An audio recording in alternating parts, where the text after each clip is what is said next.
Tuhan berfirman kepada Musa, "Panggillah Harun dan anak-anaknya bersama-sama dengan dia, dan ambillah pakaian-pakaian, minyak urapan, dan lembu jantan korban penghapus dosa, 2 domba jantan, dan bakul berisi roti yang tidak beragi.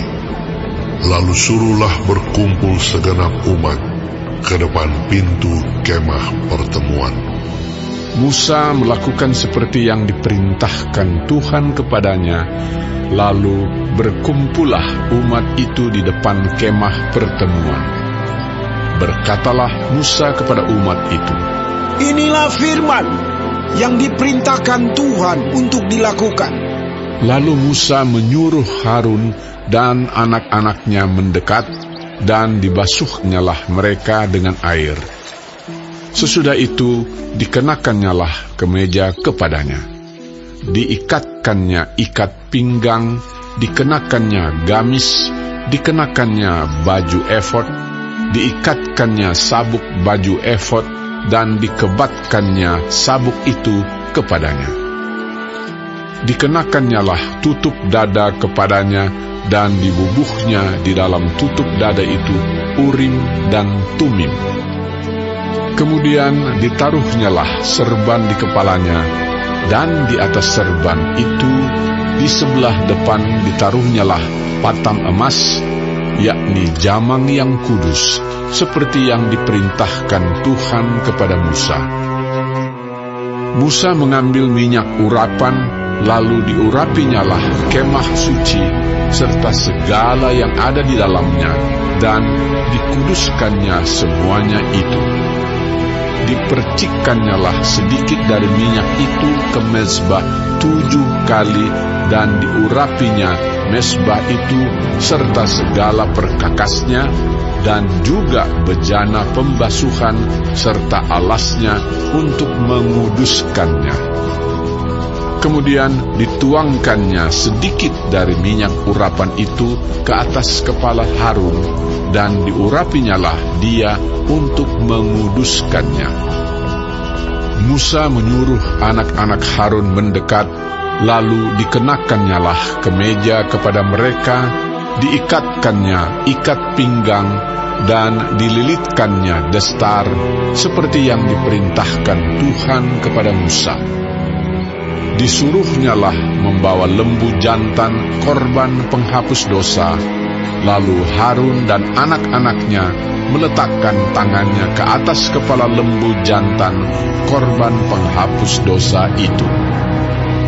Lembu itu disembelih, lalu Musa mengambil darahnya, kemudian dengan jarinya dibubuhnyalah darah itu pada tanduk-tanduk mezbah sekelilingnya, dan dengan demikian disucikannyalah mezbah itu dari dosa.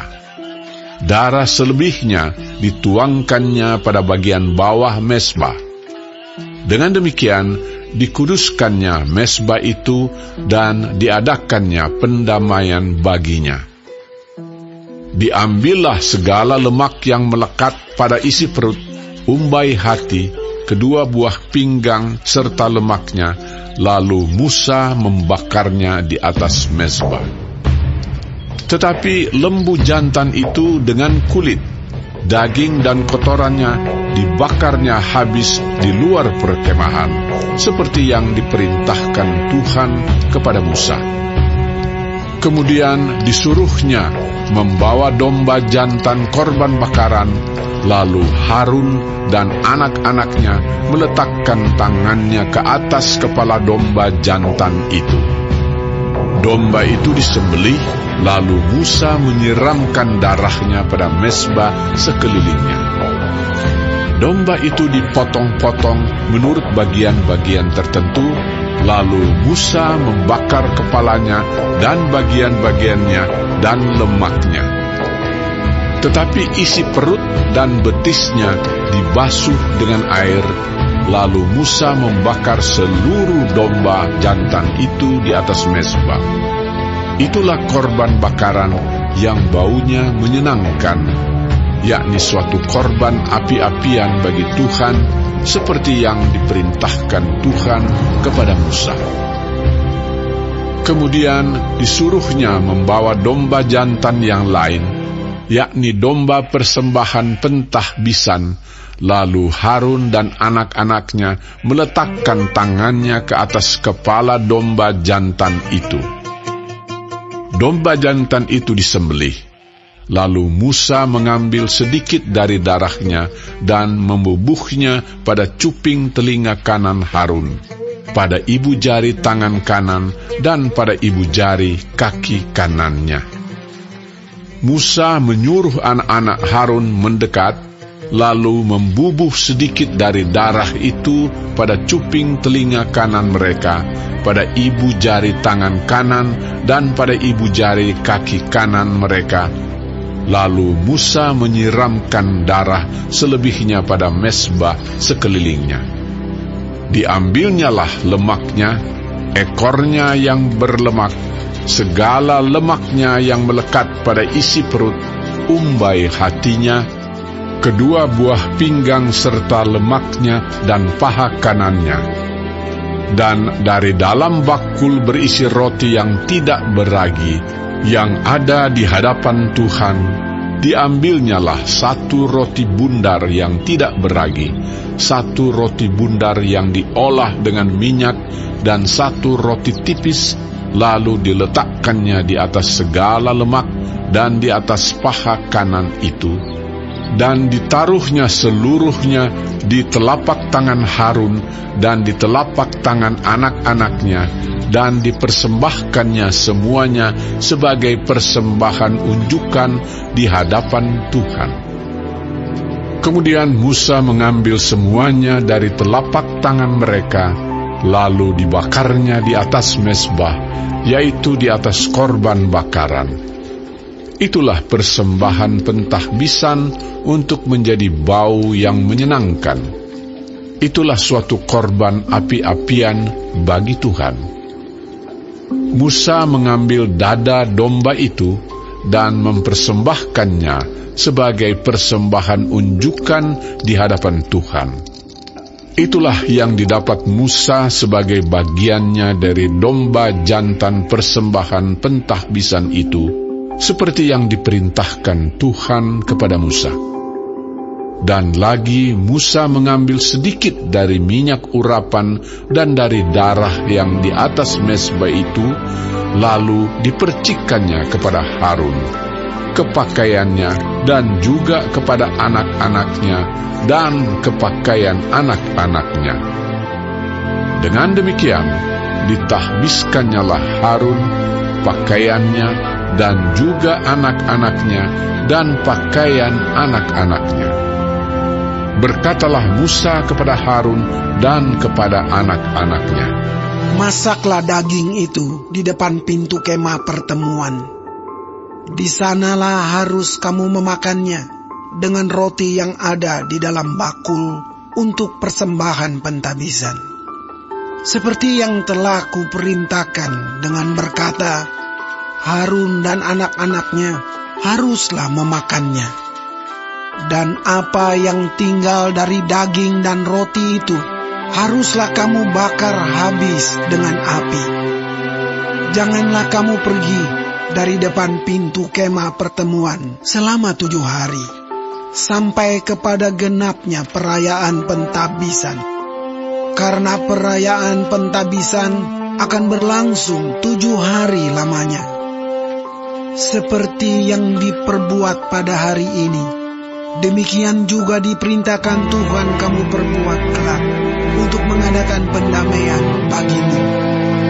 Di depan pintu kemah pertemuan haruslah kamu tinggal siang malam 7 hari lamanya.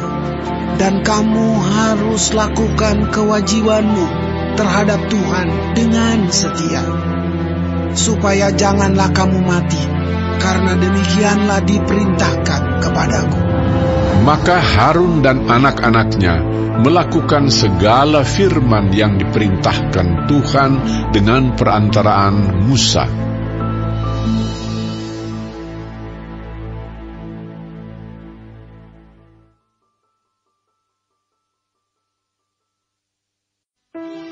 Pada hari yang ke-8, Musa memanggil Harun serta anak-anaknya dan para tua-tua Israel, lalu berkatalah ia kepada Harun, "Ambillah bagimu sendiri seekor lembu muda untuk korban penghapus dosa, dan seekor domba jantan untuk korban bakaran, kedua-duanya yang tidak bercela.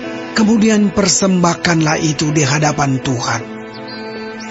Dan kepada orang Israel, haruslah engkau berkata begini, ambillah seekor kambing jantan untuk korban penghapus dosa, dan seekor anak lembu, dan seekor domba, masing-masing berumur setahun, dan yang tidak bercela, untuk korban bakaran. Dan lagi seekor lembu dan seekor domba jantan untuk korban keselamatan, supaya dikorbankan di hadapan Tuhan, dan korban sajian yang diolah dengan minyak, karena pada hari ini Tuhan akan menampakkan diri kepadamu." Kemudian dibawa merekalah apa yang diperintahkan Musa ke kemah pertemuan, lalu mendekatlah segenap umat itu dan berdiri di hadapan Tuhan. Kata Musa, "Inilah firman yang diperintahkan Tuhan kamu perbuat, agar kemuliaan Tuhan tampak kepadamu." Kata Musa kepada Harun, "Datanglah mendekat kepada mezbah, olahlah korban penghapus dosa dan korban bakaranmu, dan adakanlah pendamaian bagimu sendiri dan bagi bangsa itu. Sesudah itu, olahlah persembahan bangsa itu, dan adakanlah pendamaian bagi mereka, seperti yang diperintahkan Tuhan." Maka mendekatlah Harun kepada mezbah, dan disembelihnyalah anak lembu yang akan menjadi korban penghapus dosa baginya sendiri.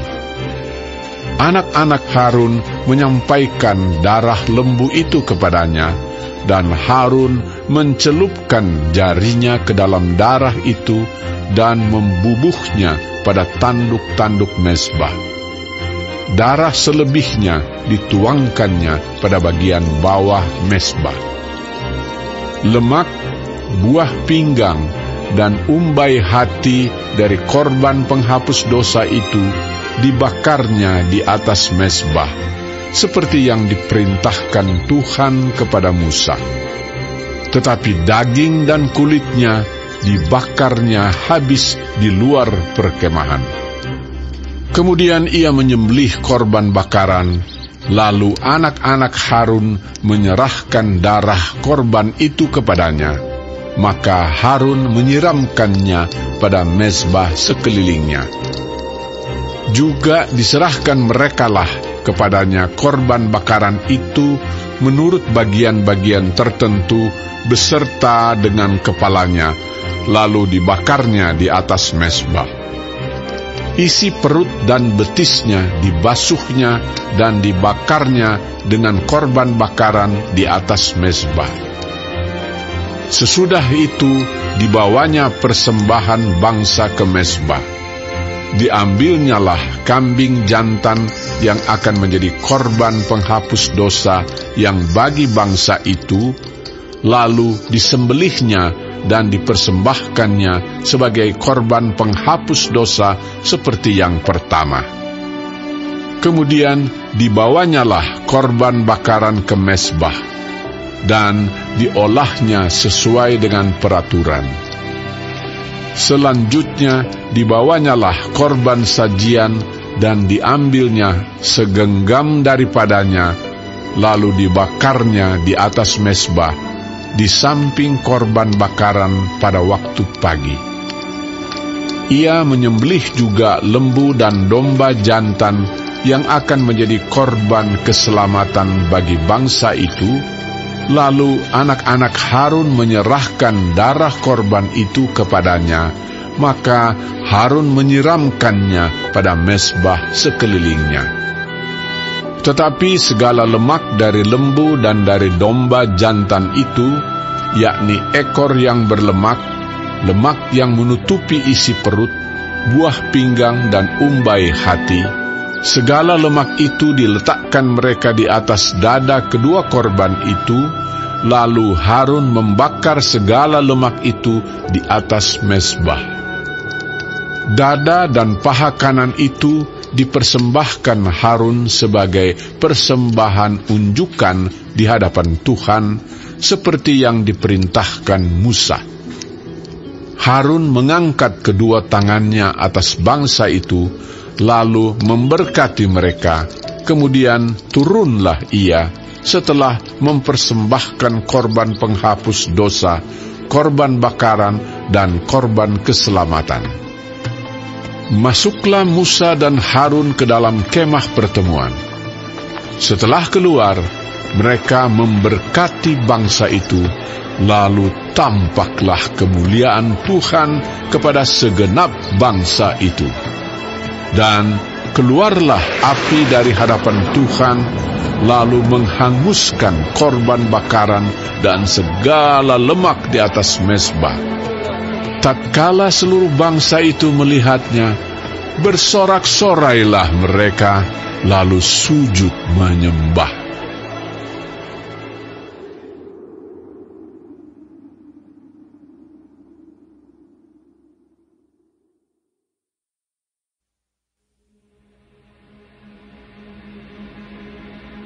Tuhan itu Raja, maka bangsa-bangsa gemetar.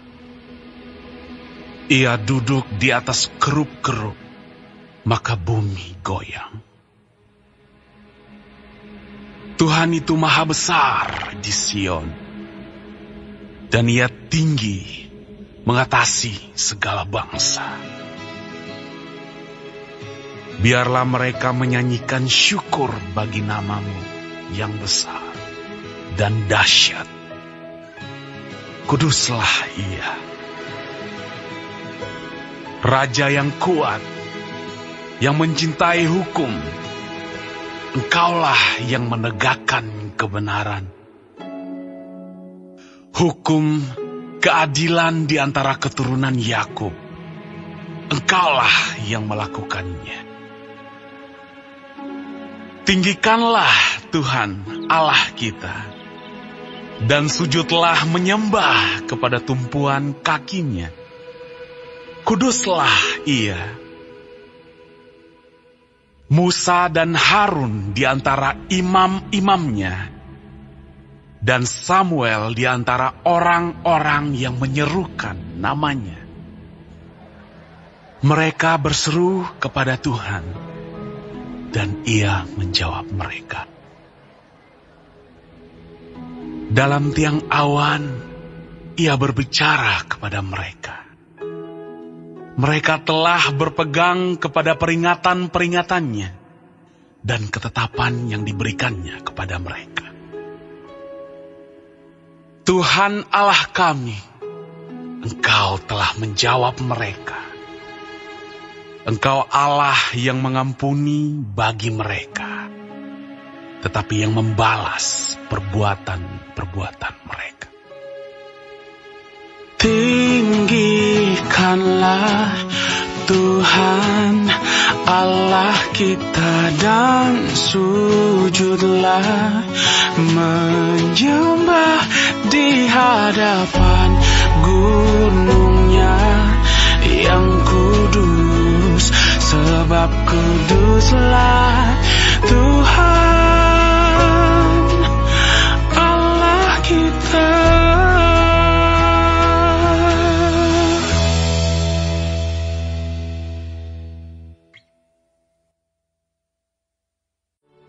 Rancangan gagal kalau tidak ada pertimbangan, tetapi terlaksana kalau penasihat banyak. Seseorang bersuka cita karena jawaban yang diberikannya, dan alangkah baiknya perkataan yang tepat pada waktunya.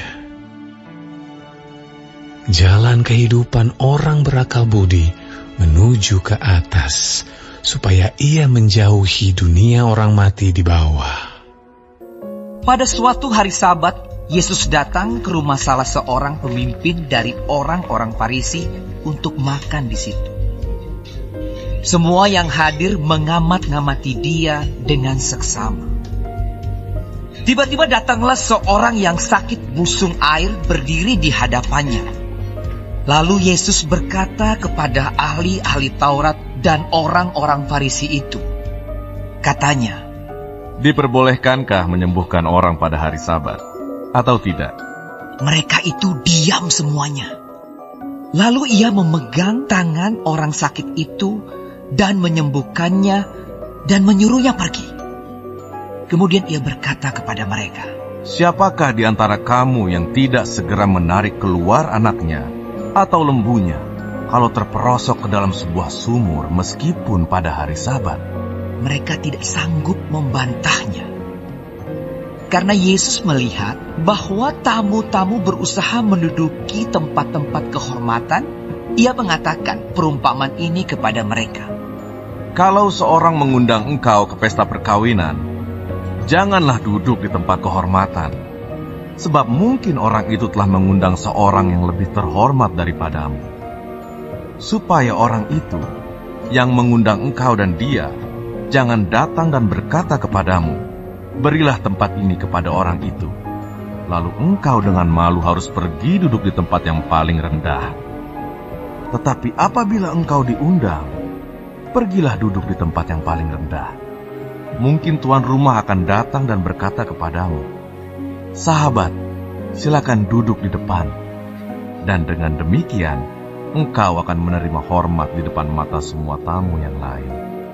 Sebab barang siapa meninggikan diri, ia akan direndahkan. Dan barang siapa merendahkan diri, ia akan ditinggikan." Dan Yesus berkata juga kepada orang yang mengundang dia, "Apabila engkau mengadakan perjamuan siang atau perjamuan malam, janganlah engkau mengundang sahabat-sahabatmu atau saudara-saudaramu, atau kaum keluargamu atau tetangga-tetanggamu yang kaya, karena mereka akan membalasnya dengan mengundang engkau pula, dan dengan demikian engkau mendapat balasnya. Tetapi apabila engkau mengadakan perjamuan, undanglah orang-orang miskin, orang-orang cacat, orang-orang lumpuh dan orang-orang buta. Dan engkau akan berbahagia, karena mereka tidak mempunyai apa-apa untuk membalasnya kepadamu. Sebab engkau akan mendapat balasnya pada hari kebangkitan orang-orang benar." Mendengar itu berkatalah seorang dari tamu-tamu itu kepada Yesus, "Berbahagialah orang yang akan dijamu dalam kerajaan Allah." Tetapi Yesus berkata kepadanya, "Ada seorang mengadakan perjamuan besar, dan ia mengundang banyak orang. Menjelang perjamuan itu dimulai, ia menyuruh hambanya mengatakan kepada para undangan, 'Marilah, sebab segala sesuatu sudah siap.' Tetapi mereka bersama-sama meminta maaf. Yang pertama berkata kepadanya, 'Aku telah membeli ladang, dan aku harus pergi melihatnya. Aku minta dimaafkan.' Yang lain berkata, 'Aku telah membeli 5 pasang lembu kebiri, dan aku harus pergi mencobanya. Aku minta dimaafkan.' Yang lain lagi berkata, 'Aku baru kawin, dan karena itu aku tidak dapat datang.' Maka kembalilah hamba itu dan menyampaikan semuanya itu kepada tuannya. Lalu murkalah tuan rumah itu dan berkata kepada hambanya, 'Pergilah dengan segera ke segala jalan dan lorong kota, dan bawalah kemari orang-orang miskin dan orang-orang cacat dan orang-orang buta dan orang-orang lumpuh.' Kemudian hamba itu melaporkan, 'Tuan, apa yang Tuan perintahkan itu sudah dilaksanakan, tetapi sekalipun demikian masih ada tempat.' Lalu kata tuan itu kepada hambanya, 'Pergilah ke semua jalan dan lintasan, dan paksalah orang-orang yang ada di situ masuk, karena rumahku harus penuh. Sebab aku berkata kepadamu, tidak ada seorang pun dari orang-orang yang telah diundang itu akan menikmati jamuanku.'" Pada suatu kali banyak orang berduyun-duyun mengikuti Yesus dalam perjalanannya. Sambil berpaling ia berkata kepada mereka, "Jikalau seorang datang kepadaku dan ia tidak membenci bapaknya, ibunya, istrinya, anak-anaknya, saudara-saudaranya laki-laki atau perempuan, bahkan nyawanya sendiri, ia tidak dapat menjadi muridku. Barang siapa tidak memikul salibnya dan mengikut aku, ia tidak dapat menjadi muridku. Sebab siapakah di antara kamu yang kalau mau mendirikan sebuah menara tidak duduk dahulu membuat anggaran biayanya? Kalau cukup uangnya untuk menyelesaikan pekerjaan itu, supaya jikalau ia sudah meletakkan dasarnya dan tidak dapat menyelesaikannya, jangan-jangan semua orang yang melihatnya mengejek dia sambil berkata, orang itu mulai mendirikan, tetapi ia tidak sanggup menyelesaikannya. Atau raja manakah yang kalau mau pergi berperang melawan raja lain, tidak duduk dahulu untuk mempertimbangkan apakah dengan 10.000 orang ia sanggup menghadapi lawan yang mendatanginya dengan 20.000 orang? Jikalau tidak, ia akan mengirim utusan selama musuh itu masih jauh untuk menanyakan syarat-syarat perdamaian. Demikian pula lah tiap-tiap orang di antara kamu yang tidak melepaskan dirinya dari segala miliknya, tidak dapat menjadi muridku. Garam memang baik, tetapi jika garam juga menjadi tawar, dengan apakah ia diasinkan? Tidak ada lagi gunanya baik untuk ladang maupun untuk pupuk, dan orang membuangnya saja. Siapa mempunyai telinga untuk mendengar, hendaklah ia mendengar.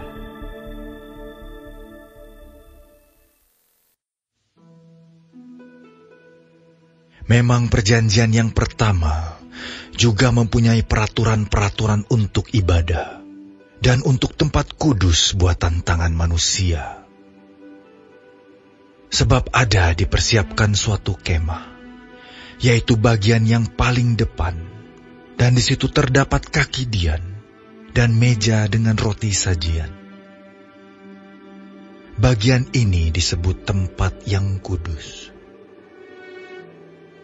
Di belakang tirai yang kedua, terdapat suatu kemah lagi, yang disebut tempat yang maha kudus.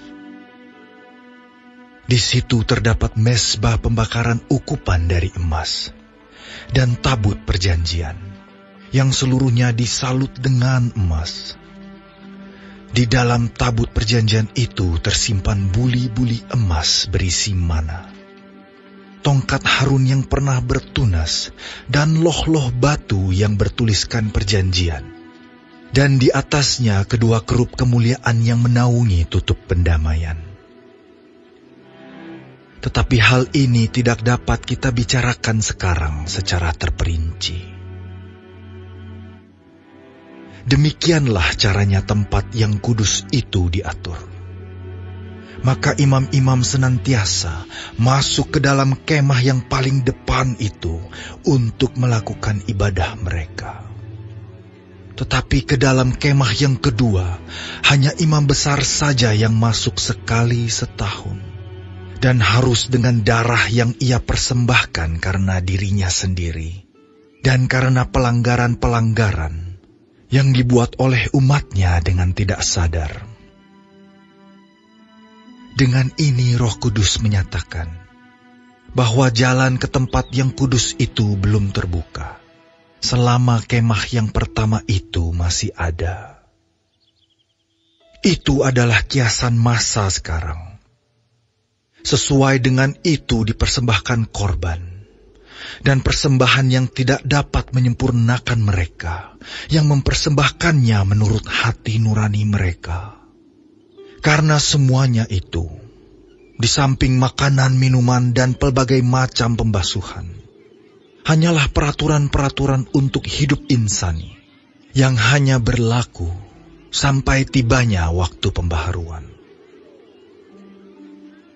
Tetapi Kristus telah datang sebagai imam besar untuk hal-hal yang baik yang akan datang. Ia telah melintasi kemah yang lebih besar dan yang lebih sempurna, yang bukan dibuat oleh tangan manusia.